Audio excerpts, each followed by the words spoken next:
Then there's those days I can't. I'm going back home. And then I wind up sleeping until 1 or 2 o'clock in the afternoon. And as an advocate and as an educator, I'm telling you, good. Bridging generation gaps, racial gaps, socioeconomic gaps. Bridging, a national television talk show designed to bridge gaps. Inner demons, inner struggles, self doubt, self pity, lack of determination, lack of motivation. I'm LauraBeth Hinton, and I'm joined today by mental health advocate and educator, Melinda Hardin. Welcome, Melinda. Thank you for having me, Laura. Thank you for joining us. I know that you've been on a couple of shows in the past, and we've talked about mental health. Today, I want to dig a little deeper. Okay.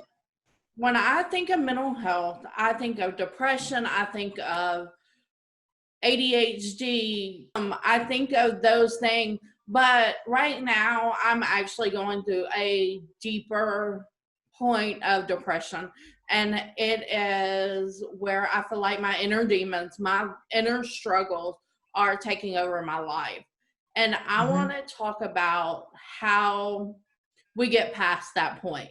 You know, it's funny that you asked that, and I'm going to present and talk from the position of a peer versus an educator or an advocate, because I want to preface that by saying that I am not a trained clinician. So diagnoses, things of that nature, I do not do. However, working with individuals in peer support and helping educate those that may not be learned is what I do. So with that being said, what you bring up is something that a lot of people deal with during this time of the year naturally anyway. And it's a form of depression called seasonal affective disorder, where as the seasons change, a person's chemical balance becomes off. And in that, they deal with a deeper level of depression than they typically do during the spring and the summer. That's also due to there being less light, there being less activities, there being less time open and out. And then you compile on that, I don't know any other way to say it other than the pressure of the holidays. And when that gets factored in, for someone, it may not be the most wonderful time of the year, because they may not have good relationships with family or have friends that they can interact with and go to. They may not have some of the material blessings that a lot of us take for granted and just have. And so add on those stressors, it makes for a very low time for a lot of people that have depression. And now you want to add in the sprinkles of COVID and how that has really affected the lives of tens of hundreds of thousands of Americans dealing with just everyday stressors. The idea of not being able to go out, to go and to do what they typically would do during the holiday season, or maybe having the larger family gatherings. There may be some that say, that's our tradition, we're going to do it. But for others, they may say, we're not going to do that this year. And all of those things add in to make for a very heavy mindset during this time of the year. So what you are experiencing is something that many others, including myself, experience during this time of the year. Now, you said it changes the chemical balance. How do we make that balance back? How do we get that balance back? I can't speak for everyone, but I can speak for tips and things that are given that tend to help out a lot of people. And I also speak for myself. I know one of my very big pieces for me is my medication. Medication is a very hot topic with a lot of people, and most people are either for it or against it. You can be in either camp, and it's okay. There is no wrong answer here. But for me, in order to restore that chemical balance, medication is very, very important for me.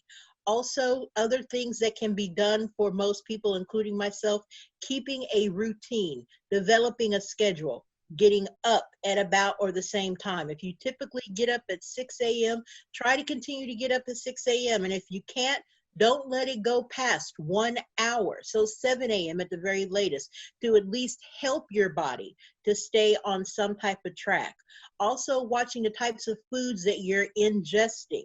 At times, depending on what you eat, can have a chemical reaction in your body and can either help what's going on or it can hurt what's going on, because if we weigh and bog our bodies down with certain things and with certain chemicals, that also could have an impact on how our body just processes the food that we take in and how that affects our mental psyche overall. During this time of the year, most people who have seasonal affective disorder or have other types of very heavy depression tend to lean a lot on carbs or sugary foods because those release that energy, and that's what we're craving and looking for. But we have to find better ways to get those things into our system so we don't hurt our system while we're trying to help it. Also, finding at least one friend that you can really, really connect and bond and work with during this time. Now, that doesn't mean that you have to share with that friend unless they already know everything that's going on with your life, but someone for whom brings you joy. Someone that when you get in their presence, you are happy to be around them and their energy reciprocates your energy and it feels good to be in their presence. Find one person or a support group that you can get that from to help you to navigate through this time. And also be honest with yourself. If you are having a difficult time and it's just not adding up or working, talk with a professional to see what are you missing, or are you missing anything, or what other tools can be put in place to help you to navigate through this time, whether it be mental health support groups, and there are many in the area, or whether it be just developing a stronger relationship with those that you already have around you. Speaking with someone that is a trained professional, to me, is like speaking to an old friend that has much more brains than I do and can sometimes see the forest because they're not in the forest like I am. Right. It's not just this time of year for me. I guess in one way it is, because I've lost so many people at this time of year. I've been abandoned this time of year over and over. And then we have the holidays coming up. And then there's the happy times. My baby was born, this week actually, and my anniversary is coming up, and I should be happy and thrilled, but I just want to throw everything away. I want to throw my marriage away. I just want to step out of myself, and I want to say, I am done. I don't want to be LauraBeth Hinton anymore. I want to be someone else.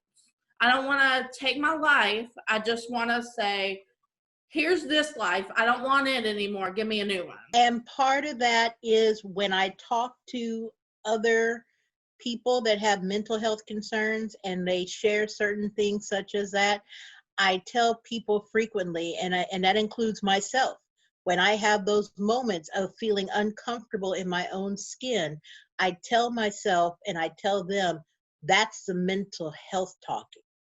That's your mental illness talking to you. That's not fact. That is the mental illness talking to you. Now, it's factual to you because you're feeling it. Right. And it seems very real. And it seems like if I could do this, I would. And that's where you have to take a step back and begin to do what I call fact or fiction. And so what I do when I get in these moods is I literally write on a piece of paper, fact and fiction. And I start writing down facts. I have been married for 24 years. My husband is supportive. I start writing down things that are fact. And then when I go to the fiction side, I write down the things that my feelings and my emotions are bringing up. I want to be somebody else. I'm tired of being a mom. I'm tired of doing this. I'm tired of doing that. And I write those things out, because what you want to do when you're looking at something and you know it's your mental illness talking is that you want to hold on to the things that are factual, because the reality of it is, if your mental health wasn't speaking to you, You would be very happy to be married to this person. You would be very thrilled that your daughter was born this day. But because your mental illness is talking to you, it's bringing up other emotions and issues that are connected with deeper issues. And sometimes it takes just talking to yourself. Other times, again, it takes talking to a trained professional that's not in the forest with you so they can see beyond what you can see. You could be spreading the coronavirus without realizing you have it, so do your part and stay home. It's important to limit in-person interaction with anyone outside of your immediate household, but phone and video chat are safe ways to connect. It's also important to limit social gatherings.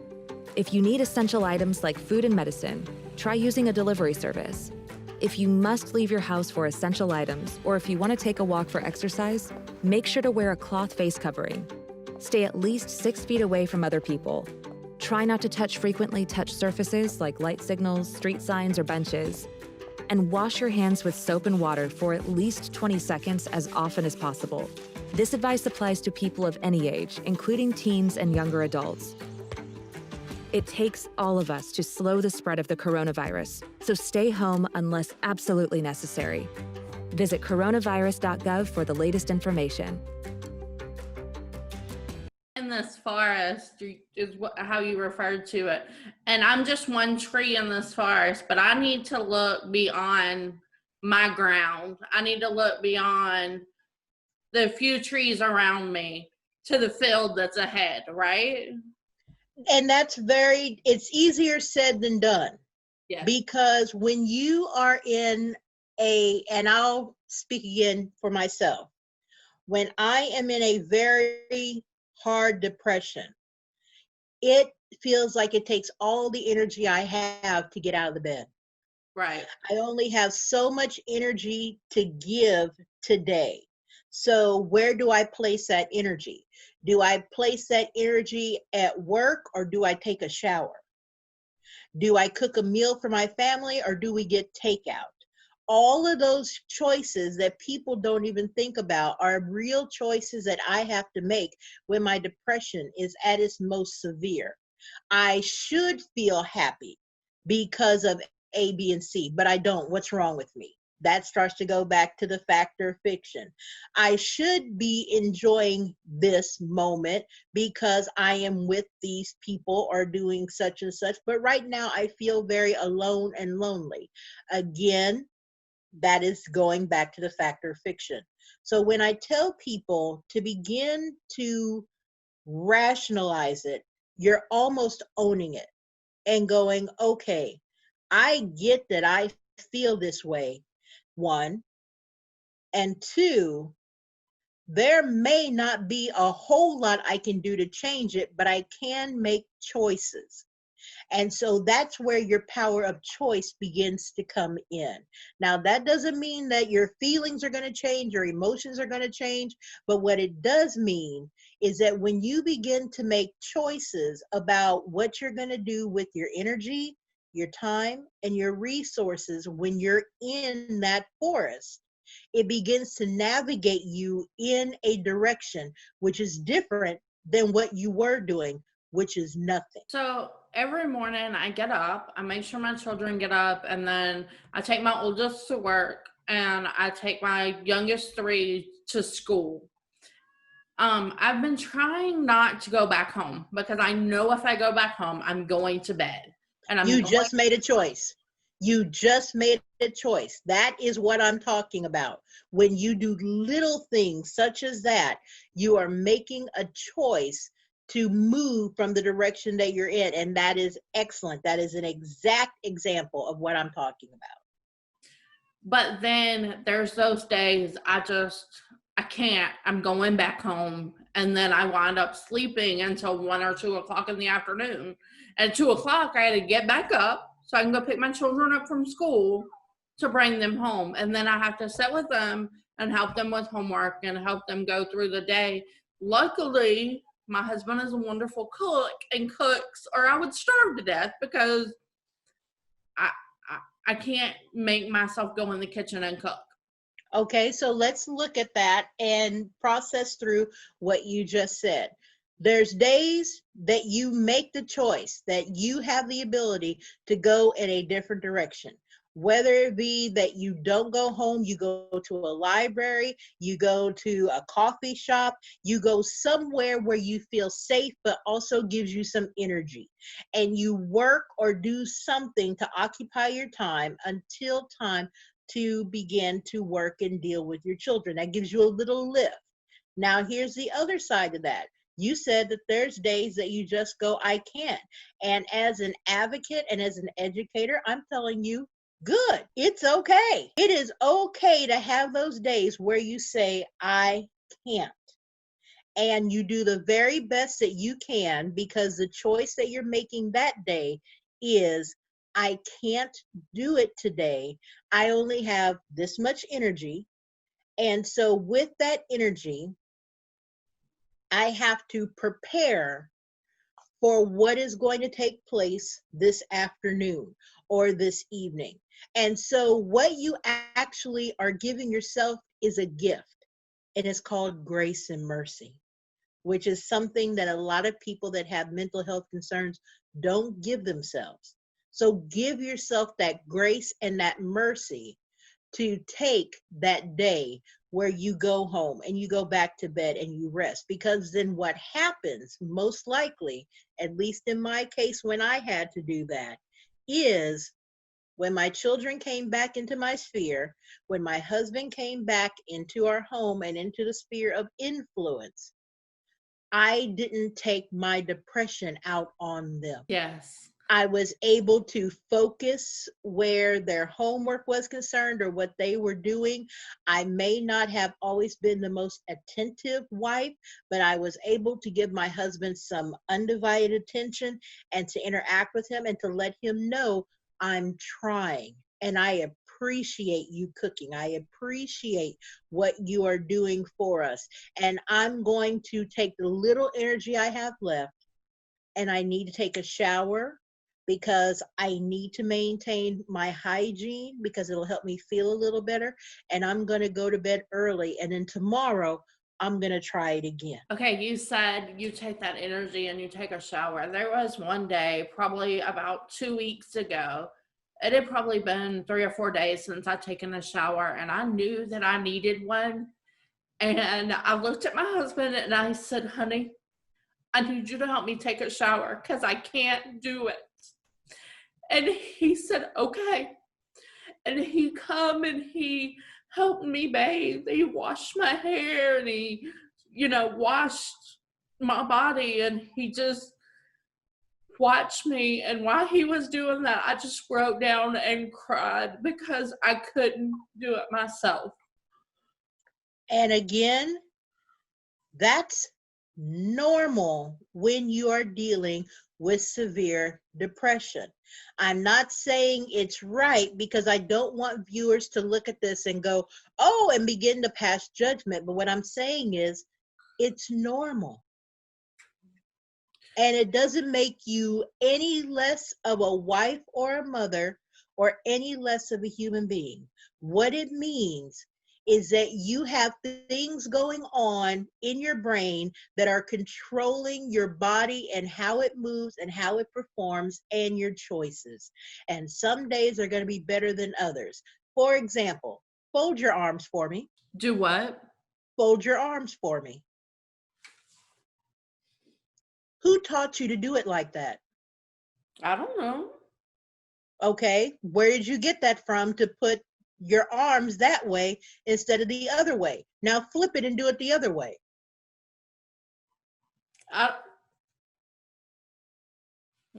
Why can't you do it? Because it's habits. Where did the habit come from? Probably mimicking somebody growing up. Your brain is doing things in the background that you have no cognizant idea of, that you are not paying attention to. It's telling your heart to beat. It's telling itself to think and to process information. I promise you, you walk either left, right, or right, left. Every time you take a step, when you start walking, you lead out with the same foot every single time. And if somebody tried to correct you and make you do it the opposite way, you most likely would stumble or fall. That is how powerful the human brain is that it's doing things that you have no cognizant idea of. So at that moment, when you just get to a point of, I can't, that is your brain's way of saying, I'm tired. I've done all that I can do. And what's happening is the shoulds that I call them of the world are coming in on you. You should be able to cook for your family. You should be able to do this. You should be able to do that. You should be able to take a shower. And what happens is all of those shoulds begin to compile in your memory bank, and they begin to beat you up. They begin to make the forest a little bit thicker, and they also begin to create that fantasy side of what I call the fiction, because all you could think about and hear about are all the shoulds, coulds, woulds that you should be doing, instead of thinking of the reality of, at this moment, at this time, what LauraBeth, what Melinda, what anyone that may be hearing this has the ability to do, because every human being is doing the best that they can at that moment under the given circumstances that they are in. And that's all we can be expected to do. The blessing that you have in that you could put in the fact column is that, fact, I have a husband who was willing to do this for me. That's not fiction, that's fact. Right. And that's something you can lay your head on in knowing that that is a reality in your life. I'm trying to absorb everything you're saying, and I thank you for being here for me. You've been here for me for several years now. I've come to the place where I know I need help. I know I need to go to a doctor. I know I need to go to a therapist, but those things scare me so bad that I can't make that phone call. What now? What do I do now? I would recommend confiding and talking either to someone else that can be there with you and help you to make those phone calls and to make those appointments and to go with you to those first couple of appointments until those relationships with those providers are established. I know that for me, I had to fight and argue with myself to accept my mental health diagnoses as it was. And when I didn't want to, what I asked myself was, do you want to stay where you're at? No. And my question to my answer was no. Do you want to get worse?